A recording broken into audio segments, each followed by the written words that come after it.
Mise à terre, menottée, pour la directrice de cette colonie de vacances juives et ses enfants, emprunter le vol Valence-Paris ne devait être qu'une formalité. Pourtant, leur retour a viré au cauchemar. Apparemment, il y aurait des coups qui auraient été donnés. Quelques enfants de la colonie auraient filé, les portables ont été confisqués.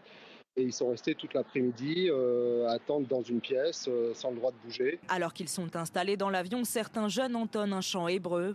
Rapidement, le personnel à bord les menace d'appeler la police.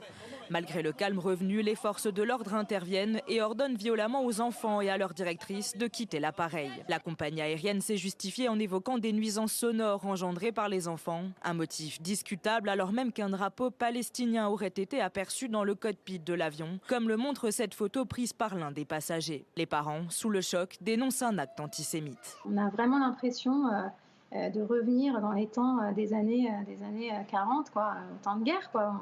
C'est des enfants, en fait, c'est des enfants juifs qui sont en colonie juive. Ils ont chanté une chanson, ils n'ont rien fait de criminel. Parmi les enfants présents dans l'avion, certains ont pu emprunter d'autres vols pour rentrer en France.